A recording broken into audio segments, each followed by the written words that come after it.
Welcome to another episode of the Basecamp Country Podcast. We have a co-host with us today by the name of Pat McFadden. Once again, Pat's joining us as a co-host. How's it going, Pat? I'm doing wonderful. I'm not waiting on this. I guess I'm waiting on this big cold front to move in, so I'm not looking too forward to that, but it's coming. It's coming whether we want it to or not. We got a special guest with us today by the name of Douglas Weber. Douglas is the team lead for the Fallen Outdoors in Indiana, state of Indiana. So we're here to talk to Douglas today, get to know about the Fallen Outdoors a little bit, get to know Douglas a little bit, and go from there. How you doing, Doug? This episode is brought to you by Basecamp Country Real Estate. If you've ever dreamed of owning your own piece of the great outdoors, now's the time to make it happen. Basecamp Country specializes in buying and selling hunting land, farms, and ranches, and we understand the land and the people who love it. At Basecamp Country, it's more than just dirt, it's a lifestyle. We are land professionals, outdoorsmen and women who know what it's like to walk the woods and work the land and chase big dreams. Whether you're selling property or looking for your own getaway spot, we are here to guide you every step of the way. And hey, if you're looking for more than just land, ever thought about a new career? Basecamp Country is hiring new and experienced agents across the country. So if you're passionate about the outdoors and want to build a lifelong dream of doing what you love, we've got the tools and training to help you succeed. So whether you're buying or selling real estate or starting something new, like a new career, head on over to basecampcountry.com and see how we can help you. And remember, here at Basecamp Country, it's more than just dirt, it's a lifestyle. Doing pretty good. Awesome, man. Well, talk to us a little bit here about the Fallen Outdoors, man. What can you tell us about this organization? So we started in 2009. Our founder was Eric Bakken. It actually started in 2008 in Afghanistan. Some fellow soldiers of his knew that he was into hunting and kept talking to him about going hunting, let's go hunting. When you're going to take me hunting? They were KIAs. And he came home to Fort Lewis, Washington. And he said it just kept weighing on him how that's all they wanted to talk about was, when you're going to take me hunting? When you're going to take me hunting? So he came up with the idea of the Fallen Outdoors, established us in 2009. 2015, we got our 501c3 status as a national organization. In 2017, we stood up Team Indiana, and we're rapidly growing. Awesome, man. So what exactly is the Fallen Outdoors, man? Tell us about it. What do they do? So we are like I said, we're a 501c3. We're a veterans organization. We are a unique veterans organization in the fact that from our national president all the way down to the newest staff member are all veterans. We're also, none of us are paid. None of our national board, none of our state level are paid. We're all volunteer, an all volunteer organization. We're currently 42 and a half states. We're working on standing up Kentucky as we speak. We have over 200,000 members across the United States. And our sole mission is to use outdoors as rehabilitation for, veterans with suicidal thoughts, that kind of thing. Therapeutic. Awesome. Pat, Doug from way back. Why don't you jump in here a little bit? Tell us a little bit about Doug. Sure. So I met Doug through the National Wild Turkey Federation. Doug was a great volunteer through that. And he was worked on his local chapter at a high level. His local chapter, he sat on the committees and helped run the banquets, raised a lot of money. He would always come to our state banquet. So he's an awesome volunteer. I know he's kind of changed directions a little bit. I know he's still a member of NWTF, but he's just putting all of his volunteer resources into his Fallen Outdoors program just because that's his passion. And he's a veteran himself. So he is definitely just a great guy. And I consider him a really good friend. Sure. Awesome. Doug, I do have a question for you though. So what do you do if you're taken out, like for, like through the NWTF, we did Wheeling Outdoors and some of those track wheelchairs and things like that to get people out? Do people donate that stuff, or do you guys have that kind of equipment that you can loan people when they come to do that, or how does that work when you get somebody? So there's a couple organizations that we can work with that have that. Team Indiana is very lucky that we actually have a sponsor, friend of the organization, that someone gave a track chair to, and he stores it for us. And so if we need a track chair for anything, we just call him, one of us go pick it up and use it, let the veteran use it. So do you guys do? I know you do a lot of different types of hunts. I know you do deer hunt. Tell us a little bit about what kind of hunts, and you do predator. What do you do? Do a little bit of everything, or? We do it all. We have dove hunts, we have turkey hunts, we have deer hunts. Several of us are very into predator control. Me being one of them. So that's kind of my passion right now. Like, I'm kind of gotten away from the deer hunting side of things and mainly focus on predators. But yeah, we do it all. And it doesn't even have to be hunting. It can be fishing. It can be, we're going to go kayak the Blue River down here by me in Southern Indiana, get some kayaks together and get a bunch of guys together, or ladies, whichever the case may be, and just go have a day of fun kayaking, just getting them in the outdoors. Nice. Yeah. So I guess to be absolutely honest with you, I didn't realize that it was more than hunting. So that's really cool. Yeah, we do it all. That's awesome. So do you just take out, wounded soldiers, or do you take out any soldier? Any veteran. It doesn't matter what time frame you were in the military, what branch, wounded, not wounded.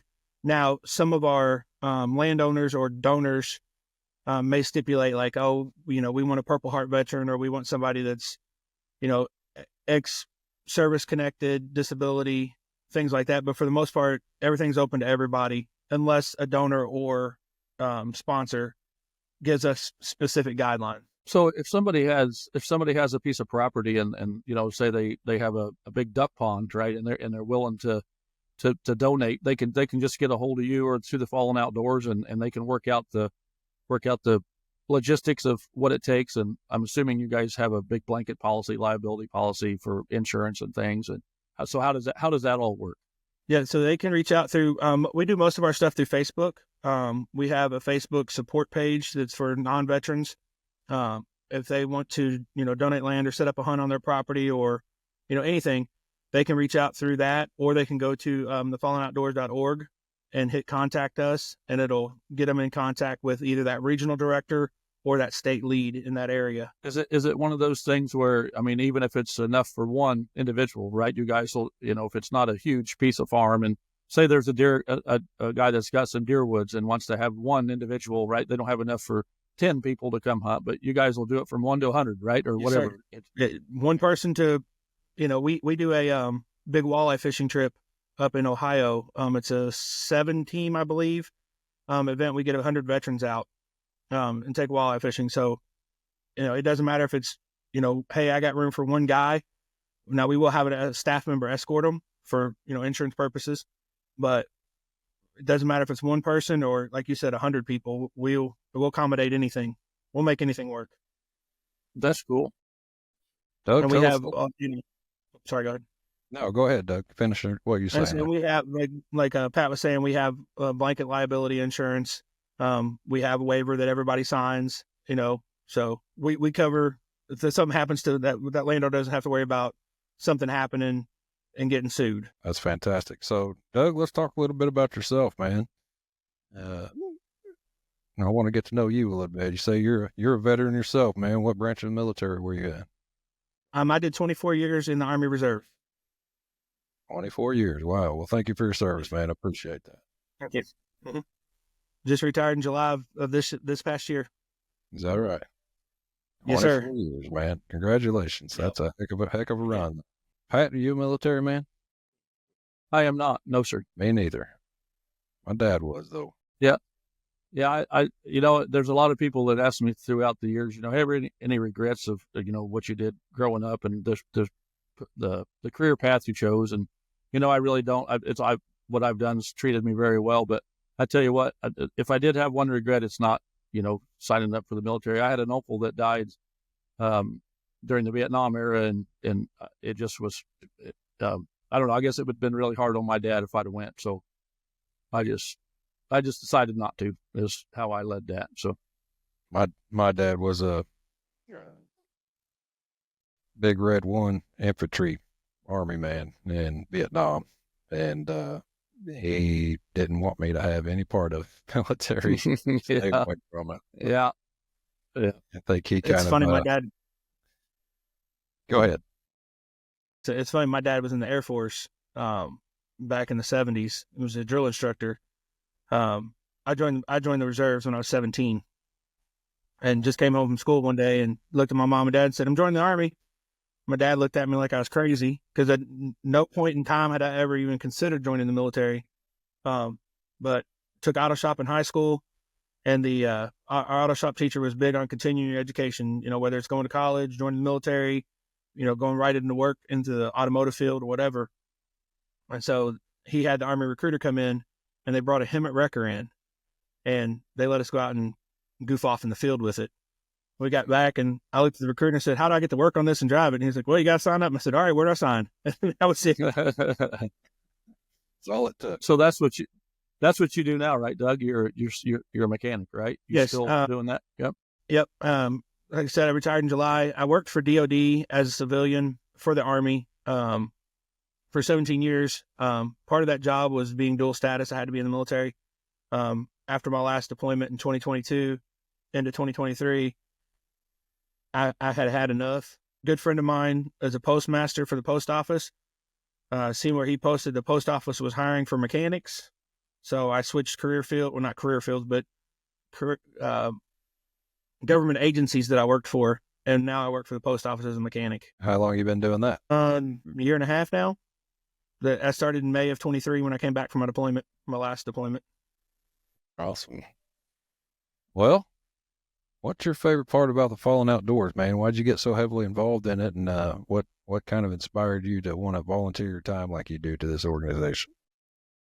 A lot of it is, you know, being military and seeing my friends and other veterans that don't necessarily have the visible wounds that other people have, not be afforded the same opportunities that are out there for, you know, and I don't want to sound, you know, bad because everybody deserves something, but you see everything, you know, Wounded Warrior Project, everything's focused on the wounded veteran that you can see. I myself personally have PTSD, and just talking to me, you wouldn't know that. So, like I said, us being focused on all veterans was one of my big factors for, you know, joining the organization and then moving up and taking over the team. Tell us a little bit about one of your favorite memories and that you've had with the Fallen Outdoors. I want to hear some stories about, you know, time you took some guys out. So I got two that are real. One of them's real near and dear to me. So like I said, I was deployed in 2022, and on my deployment, I was able to take 13 of my soldiers deep sea fishing in the Persian Gulf. Nice. Because of the Fallen Outdoors and having a really awesome commander that loved to fish too. So we are one of the only teams that have done an international trip. Granted, like I said, it was kind of easy because we were in Kuwait. So that one was really cool. One, because I had never been deep sea fishing, and two, just to get that experience with, you know, 13 of my brothers that most people are never going to get to experience. You got to be pretty wealthy to be able to fly to Kuwait and charter a boat to go fishing over there. So for us to be able to do it, it was really awesome. All the guys enjoyed it. It was one of those things that it's a check mark in life, you know? Yeah. And then this past November, we did a deer camp down at Licking River in Kentucky, outfitter service. Great people. But there was 5 of us there, myself and 4 of the veterans, and just being able to sit around the dinner table and shoot the crap with each other and, you know, tell war stories. And, you know, we had one guy that has been out of the military as long as I've been old. I am old, or as long as I served in the military, I should say. To hear how some of the things that he experienced in his career in the military were so relatable to what we experienced, you know, 20 years apart. It was really cool. And just that camaraderie that we get at those deer camps, or at those camps in general. It doesn't have to be deer camp. It's just like, when we're deployed and sitting around the TV watching some burnt DVD, the conversations that go on. So you guys take any age veteran? Yes, sir. Currently serving. And one of the other unique things we do too, that I almost forgot, is we do stuff for Gold Star families. Those are families of KIAs. One of the real cool things we got to do was, of the 13 soldiers that were killed in Afghanistan with that debacle, one of them was from Indiana. We actually got to take his little brother out turkey hunting. Had never been hunting, never shot a gun. Prior to us taking him out, we were able to take him out and get him a bird the first day. That was, really cool too. So Doug, tell us, I know we're talking all about falling outdoors. Tell us what you like to do when you're not volunteering. I know you got not such a little girl anymore. Remember when I asked you the last time I seen you, I said, how's that little girl doing? She said, well, yeah, she's not little anymore. She's all grown up. So yeah, tell us a little bit about what you like to do. And I mean, when you're not volunteering with all your time, I'm made up with hunting and fishing. If whatever season it is, I'm probably out there chasing it. Love to fish, love to hunt. Have a great opportunity through some friends that own some property in Colorado. I now get to go to Colorado every year and elk hunt. Still trying to kill my first elk, but it'll happen. Just hunting and fishing. That's what I do. You guys camping or with your family? You go camping and stuff, or does your wife get into hunting, or your daughter into hunting much, or fishing, or anything? No, the wife likes to fish every now and then. Daughter, she'll go on youth weekend usually. A couple times during bow season until it gets cold, and then she's done. Yeah, sounds like my family. Right, she's still trying to kill her first buck, so it'll happen though eventually. Sure, absolutely. Yeah. So I know it's hard to say this, and you'll say it in the correct way, I know, but when you're looking for volunteers to help, right? I know, coming from the volunteer world myself, what are you looking for people to come help? I know they need to be a veteran, but what are you looking for? Because you don't need to have property, you don't need to have this or that. So what are you looking for? It's basically the same thing for the NWTF. Like, if you're willing to put in the work, so our national board sets a standard that we have to do 2 events a year, which, like, for us, one of our big events is the Deer and Turkey Expo in Indianapolis. And there Indiana has a ton of small expos throughout the year, all over the state of Indiana. So we have a lot of people that go to those. And then you have to run a minimum of 3 trips. Most of the staff does 10 to 12 trips a year. And that might be one person, that might be, 40. Just depends on what that trip is, whether it's like deer hunting, squirrel hunting, dove hunting, bass fishing, crappie fishing, bluegill fishing. So you just got to be willing to put in the work to do those. And one of the biggest things is, as I hear, as the team lead, is, well, I don't have property to take them on, for as far as hunting goes. Well, there's all kinds of state ground in Indiana. Get out of your comfort zone a little bit and take somebody to some state ground that you know of, and most people who are in the hunting world or have hunted know that every time you go out, you're not going to see an animal, or you're not going to kill something every time, so, use that opportunity to get to know that person, build that rapport and that bond with your fellow veteran, and take them out 3 or 4 times to that, that property, that state ground that you've never hunted before either. Cool. So how do you guys how do you raise money? I guess, do you have banquets, or do you have fundraisers, or do you do raffles, or, I guess, how do you fund all this stuff? Yeah. I wondered how you funded all it. A lot of our for Team Indiana, our biggest 2 donations come from the Punishers Motorcycle Club. They hold a ride for us. This will be the 5th or 6th year. They've held a ride for us, and that's where we as a team get most of our money from, is from that ride.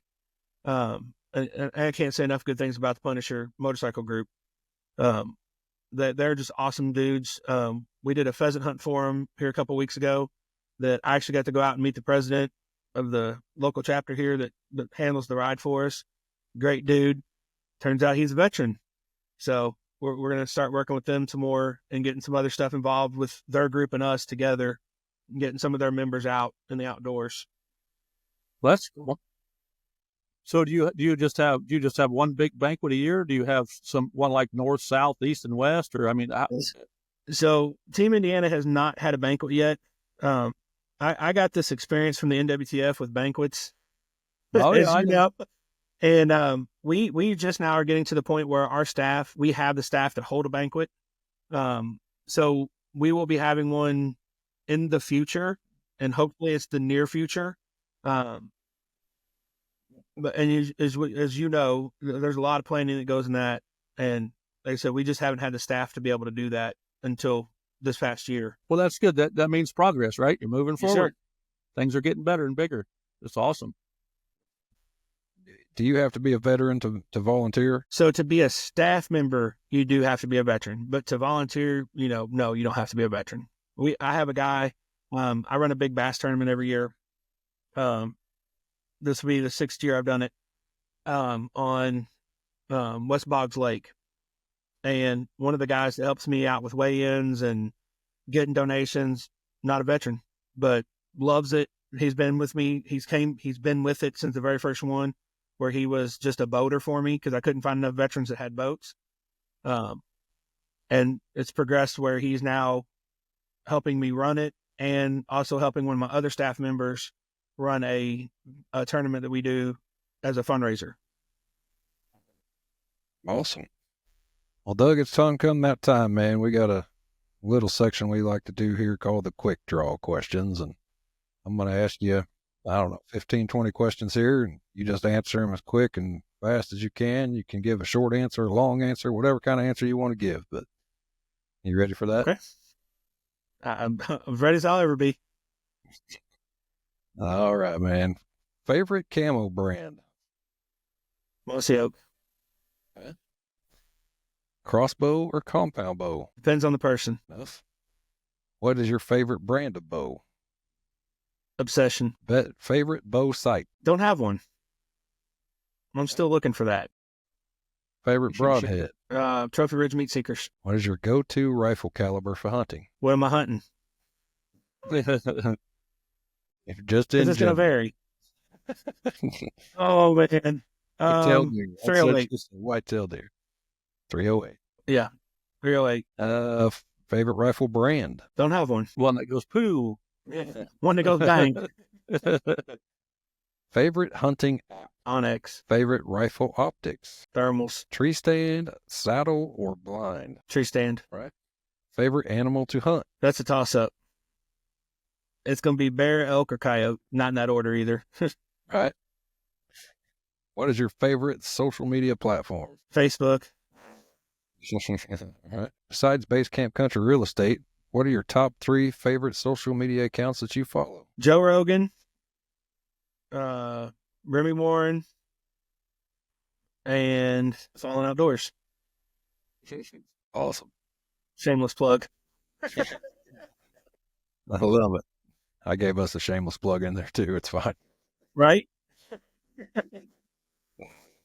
All right, man. Last question here for you. If you could give your 18-year-old self some advice, what would it be? Listen to your elders. I mean, that's the biggest one, I guess. Perfect. Love it. Well, that's all the quick draw questions I got for you, brother. You did a good job. You made it through it. Thank you. Pat, what else you got here, man? You want to talk to him about anything else before we jump off here? Man, I tell you what, I just wanted to say thanks for coming on here. I know this is a little bit out of your comfort zone, but it's good to step outside that comfort zone once in a while and let the world know what you do, right? I mean, we got a lot of people tune into this, and it's awesome for what you're doing for the Fallen Outdoors. And I know you're going to give 120% like you always do, no matter what you do. You do that with your family. You do that with the Fallen Outdoors. You did it with NWTF. So I know you're going to continue to do great things. And I just really appreciate you taking the time out of your schedule to come on here and talk with us. Appreciate the invite. Doug, any final thoughts you want to share out there while we got you here? If you're a veteran, look us up on Facebook. The Fallen Outdoors, we're broke down into the regions. You have the Midwest, the South. Yes, I said Midwest first. East Coast and the West Coast. And we do have teams in Alaska too. And so, you're a veteran, look us up on Facebook, get involved. What's your handle on Facebook, man? My personal one? Yeah, yours and the Fallen Outdoors. How The can Fallen Outdoors is just the Fallen Outdoors, either Midwest, East Coast, West Coast, South. And mine, I'm not even sure. That's all right. All right, brother. Well, I sure appreciate you jumping on here this evening doing this podcast with us, man. Thank you guys for having me on and let me talk about the Fallen Outdoors. Yeah, man. Well, guys, thank you for tuning in to this episode of the Base Camp Country Podcast. Make sure you go and follow Doug Weber. Make sure you go and follow the Fallen Outdoors on Facebook, Instagram, wherever you can find them. Good organization, doing great things for the veterans of our country. We appreciate you guys and your service very much, Doug. So thank you. Thank you all. Guys, follow Base Camp Country Real Estate on Facebook, Instagram, wherever you can find them. We're everywhere at Base Camp Country. Don't forget, here at Base Camp Country Real Estate, it's more than just dirt. It's a lifestyle. We appreciate you tuning in, and we will see you next week right here on the Base Camp Country Podcast.